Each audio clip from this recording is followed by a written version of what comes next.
Assalamualaikum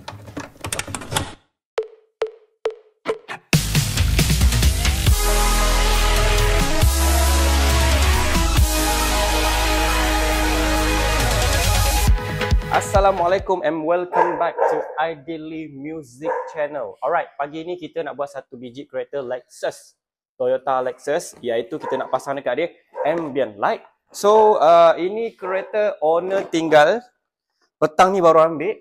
Kita tak tahu berapa lama kita nak kena buat dia. Jadi, tanpa banyak buang masa, mari kita buat kerja. Don't forget about me and all the things I could give to you, baby. But I guess you can't see, making new memories with me. Oh, yeah, I'll be okay, I'll be okay. Okay, ini dia. Kita dah scan pun dia punya kod dia. Sebenarnya hampir 1 jam kita kat sini. Aku dah buka semua tadi. Ini aku pasang balik. Sebab apa tau? Ada sebab. Sebenarnya aku cari dia punya fuse box. So aku tengok Google. Oh, untuk model ES250 ni fuse box dia ada kat bawah ni. Jadi aku nak tengok ni, nak cari tempat mana yang boleh lalu wire. So tak apa, kita dah tahu dah nak buat macam mana. Jadi okeylah, jom teruskan untuk video ni. Weh, berjuang teruk gila. Aku dah jumpa power dia. Dah jumpa punca dia. Sekarang ni aku nak kena masukkan benda ni. So nak kena ni, masukkan sampai habis. Korang layan lah. I'll be okay. Oh, yeah, I'm good either way. Sekarang ni kita dah masukkan daripada hujung sini sampai hujung sini. Alhamdulillah okey. Ambient light ni tak semua kereta yang boleh pasang lah. Sebab LED ni keras. Dia boleh macam tu.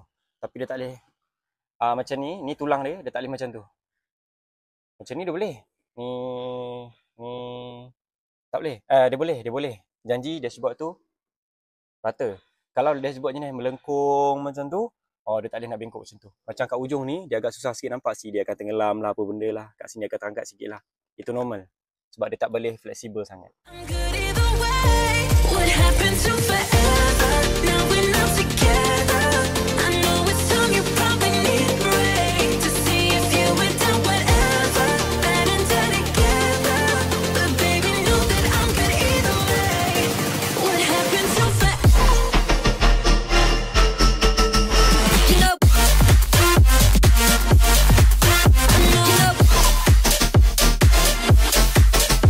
you know.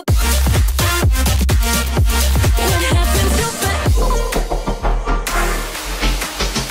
You know.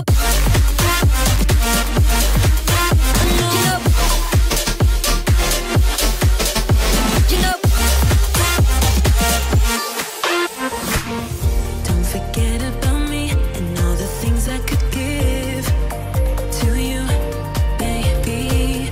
But I guess you can't see, making new memories with me. What happened to forever? Now we're not together. I know it's time you probably need a break to see if you went down whatever, ever. What happened to forever? You know.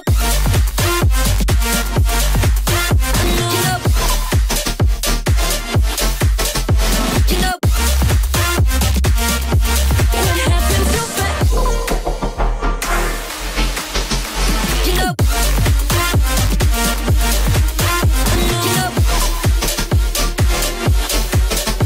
You know.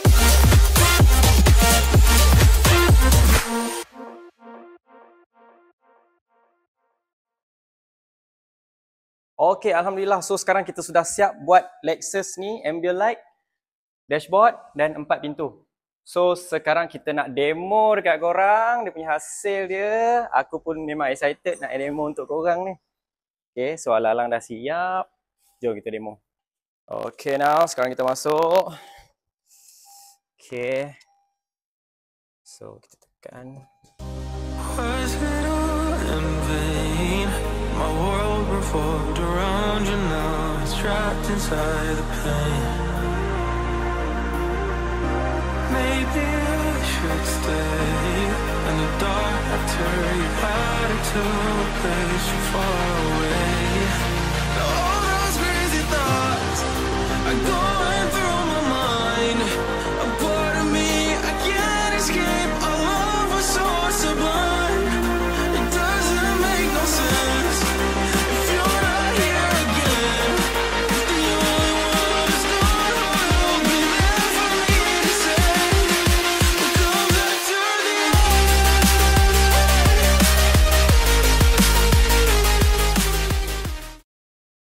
So, lawa tak? Lawa kan? So, inilah hasil dia. Kita pasang ambient light untuk Toyota Lexus ni. Ini adalah Lexus pertama aku yang aku buat. Alhamdulillah, dengan jayanya Allah memudahkan. So, itu saja untuk hari ni. Terima kasih korang tengok video ni sampai habis. Ini bukan tutorial, sekali lagi bagi mana yang masih baru di channel aku, ini bukan tutorial, ini adalah pengembaraan seorang accessories installer. Okay, so itu saja aku nak akhiri video ni. Tapi sebelum tu aku nak ingatkan sikit kat korang, kalau korang suka dengan konten-konten aku, apa kata korang bagi aku satu like, satu komen, share kat kawan-kawan dan subscribe. Jumpa lagi. Assalamualaikum.